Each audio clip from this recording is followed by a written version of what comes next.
Welcome to Midnight Tales. Tonight we travel across the waters of Venice to a small island with a reputation so terrifying that locals refuse to step foot on its shores. A place cursed by plague, madness, and death. This is Poveglia Island. Turn off the lights and get ready to hear the scariest stories about this little-known island that is strictly off-limits. Are you ready? Let's dive right in. Poveglia Island sits quietly in the Venetian Lagoon, just a stone's throw from the bustling city of Venice in Italy. For most of history, it was nothing more than a sleepy pasture used by local farmers. But in the 14th century, everything changed. Europe was gripped by the Black Death, one of the most devastating plagues in human history. It's estimated that over 25 million people died, with entire villages sometimes wiped out overnight. As the death toll rose, so did the panic. People desperately searched for a way to escape the disease, believing that if they could find a cure, they might save themselves and their loved ones. On this fateful day, 2 ships arrived on the island carrying hundreds of plague victims, both dead and dying. The plan was to isolate them on the island, hoping that by separating the sick from the healthy, the spread of the disease could be slowed down. The only problem, they never should have come. The ships were met with armed guards who refused to let them dock. See, even back then, people knew how deadly the Black Death was. To protect themselves, they sealed the gates and turned away the desperate crowds of plague victims. But eventually, they weren't able to keep the disease out anymore. As the first wave of plague swept through Venice, the city panicked. They needed somewhere else to send their sick and dying, so they turned to the island of Poveglia. What followed was a nightmare. Thousands upon thousands of people were taken to the island, burned in mass pyres. And as the smoke billowed into the sky, the smell of burning flesh lingered over the Venetian Lagoon, a haunting reminder of the horrific events that were taking place on the island. It is said that the ashes of more than 100,000 souls mix with the soil of Poveglia, making the very ground itself cursed. But even after all this had happened, they didn't stop coming. It wasn't until the 18th century that the island was finally abandoned, or so they thought. The plague may have run its course, but Poveglia's dark reputation was just beginning. In the early 1900s, Italy experienced a period of rapid industrialization and modernization. Many saw this as a chance to improve their country, but others feared that this progress was destroying the fabric of society. And nowhere was this fear more palpable than in the crumbling Italian economy following World War I. People struggled to make ends meet as poverty and desperation became commonplace. It was during this bleak time that whispers started circulating around the island once again. The Italian government was looking for ways to cut costs, and what better way to save money than to use an abandoned island as a dumping ground?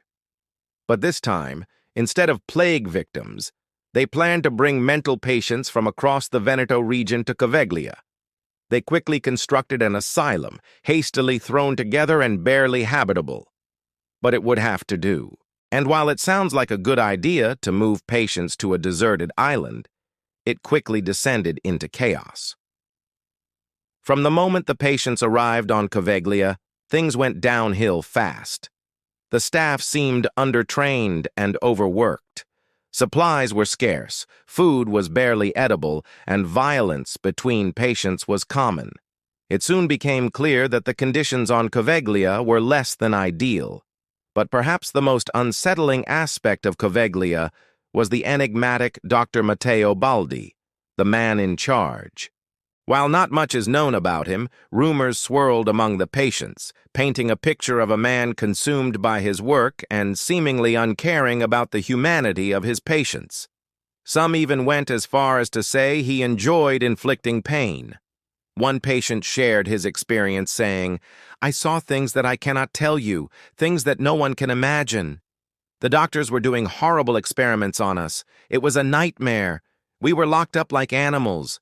They gave us the bare minimum to survive and experimented on us without any regard for our well-being." Another patient added, Dr. Baldy was obsessed with lobotomizing every patient. He claimed it would cure us, but in reality it just caused more pain and suffering. He didn't care about the damage he inflicted. It was like we were just lab rats to him.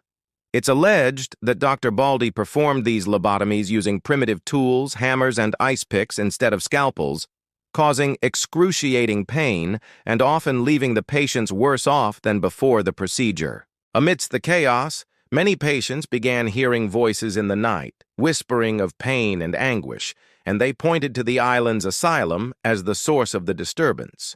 Perhaps they sensed the darkness that had taken root within those four walls. Or maybe it was the island itself, forever tainted by plague and death, rejecting the asylum and its inhabitants. Whatever the case, the island's reputation continued to grow, casting a long shadow over Poveglia and its tormented patients. The island's new reputation preceded it, and soon whispers of its atrocities reached the ears of a curious journalist. Intrigued by the rumors, the reporter set out to uncover the truth, venturing into the labyrinthine halls of the Poveglia Asylum.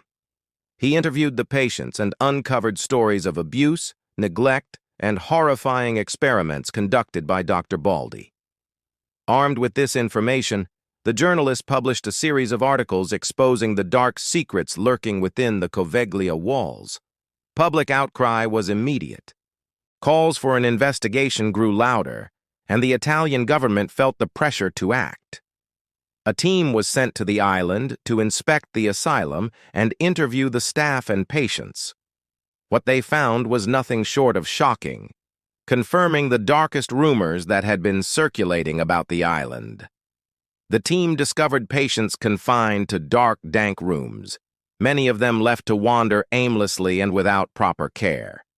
The conditions were appalling and a stark contrast to the government's claims of a well-functioning asylum. Following the report, Dr. Baldy and the asylum staff were immediately suspended. But the scandal soon faded from the public eye, likely due to the efforts of high-ranking officials eager to sweep the incident under the rug. And thus, the asylum continued to operate as it had for years, hidden away from prying eyes. Meanwhile, Dr. Baldy remained on the island, now cut off from his colleagues and patients. He retreated into himself, becoming increasingly erratic and paranoid. His obsession with lobotomies only grew stronger, and he began experimenting on animals, performing procedures on dogs and cats that he stole from local villagers. As the years passed, the stress and isolation took a toll on Dr. Baldy's sanity. Some say the ghosts of the plague victims whispered to him in the night, driving him deeper into madness. Others claim it was the spirits of the asylum patients he tormented who sought revenge. Whatever the cause, the once respected doctor began to unravel.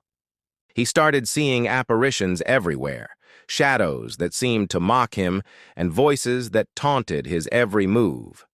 The line between reality and delusion blurred, and Dr. Baldy became convinced that the island itself was against him.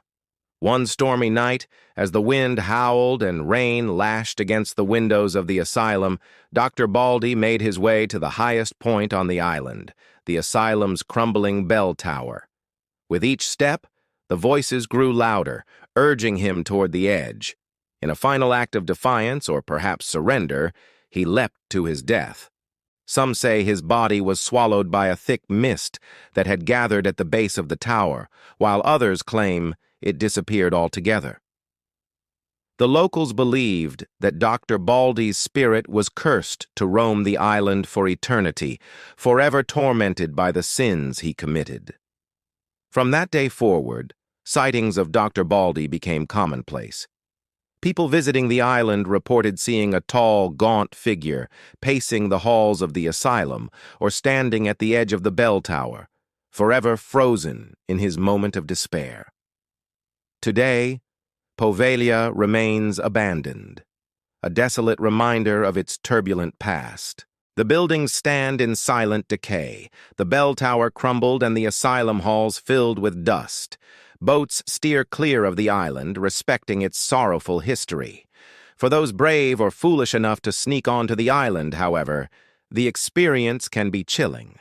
Some have reported hearing voices whispering in the fog, while others have seen shadow figures watching from the asylum windows. All who enter the island feel an overwhelming sense of dread, a feeling that pushes them to flee back to the safety of the mainland. Whether or not Poveglia Island is truly cursed is up for debate. But one thing is certain: the island holds a unique place in history, forever tainted by plague, madness, and death. If you ever find yourself near the Venetian Lagoon, be sure to steer clear of Poveglia. You'll never know what you might encounter on its shores. You've been listening to Midnight Tales. Do you believe that land can be cursed by death and suffering? Share your thoughts in the comments below. And don't forget to subscribe for more true horror, hauntings, and unsolved mysteries. Until next time, remember, some islands are better left alone.